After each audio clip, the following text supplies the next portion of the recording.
Are you a business that wants to get more from their staff?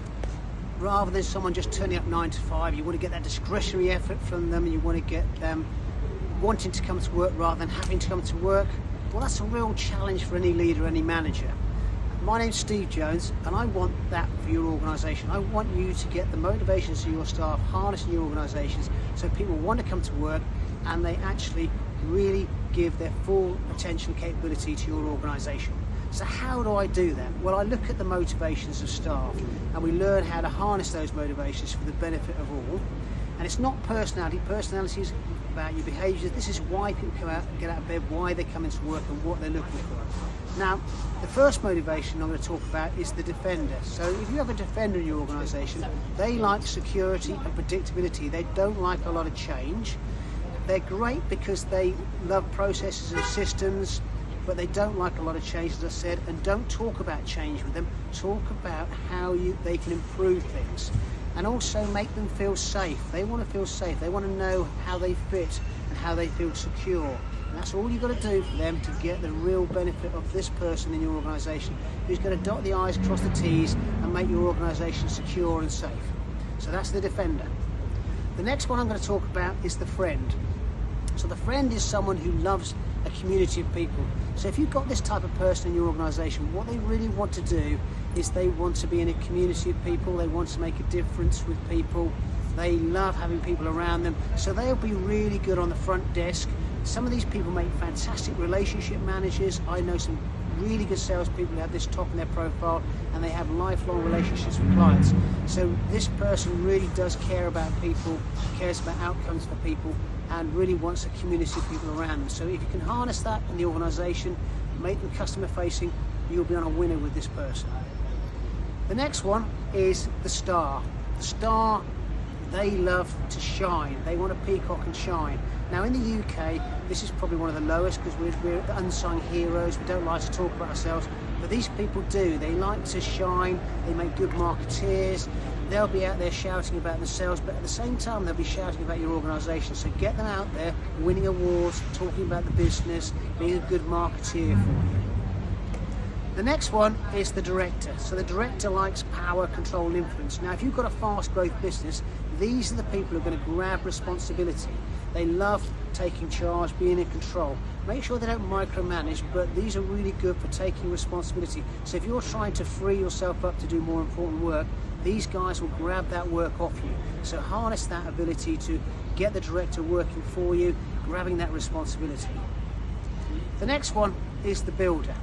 Now the builder is one of the hardest ones because this is where people want to earn more money. Now quite often it comes up when I'm working with clients, and it's a tough one because you can't always pay them more money. So the only way you can really resolve this with the person is show me how you can add more value, then I can pay you more money, or train them in something so they can improve their ability to earn more money. So that's the key to that one. They love bonuses. They'll be great salespeople for you. Show them how they can do that. Build a career path where they can go and earn more money. The next one is the expert. Now the expert, they love to learn, develop, grow, be the expert in your business. They also can be great mentors to your staff, sharing their knowledge, but these are the people who are going to be the experts in your business and help it grow. They'll be the people who go and learn new techniques, new ways of doing things and transfer it into the business. So these are the experts, the real people who have the knowledge in the business. Next is the creator. The creator loves innovation every day, being different, so they love projects. They don't like systems and processes. They like designing them, but they won't want to sit in those processes and systems. They like innovation, change, so create variety for them, even where they sit with a window and a nice variety around them. They love variety and change, so make sure you allow that for them. Let them innovate, let them bring new things to the business. Now we have the spirit.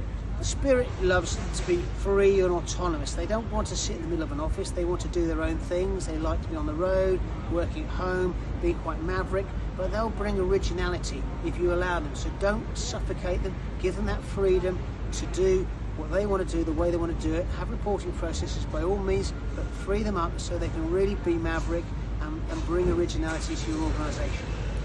And finally, the searcher. The searcher wants to do things of value.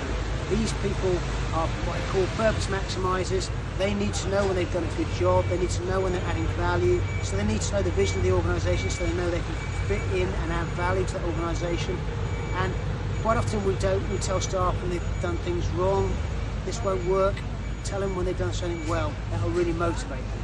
So they're the 9 motivations. Now, a couple of quick stories of how I've worked with organisations with this. So I was working with a law firm. We had 170 staff. We did a presentation because we measured all this with the tool I've got. We looked at the staff, and we found 5 key people in that organisation that were at risk of leaving. Now, the managing partner had no idea because they were working off resilience, not energy, so they were doing a good job, but actually inside they were dying because motivationally they weren't motivated, and they were about to leave. So what he did, to his credit, was he drove around, sat down with each of these, we looked at the motivations, and he saved all 5 leaving. And he said to me that probably saved him in the region of about £1 million in lost productivity, clients they would have taken with them. So it really did save him a lot of money, and for £15 a month, as you've got to charge per employee, it's a pretty no-brainer. It was a no-brainer for him. Another example was I was asked to work with a large airline in the Far East. It was a Sunday morning. I was talking to the vice president. He said, look, I've got this challenge. I've got expats and I've got Emiratis. I'm not worried about the expats, but the Emiratis have all got Maseratis and private jets. How do I motivate them? And I said, I've got no idea, but the tool will work it out. So we did some experimenting with the motivational tool, found out what motivated them, and now they're using it in their business. So if you're interested in this, do talk to me, but because I love to get you harnessing the full potential and capabilities of your people, and I want you to keep your talent so you can grow.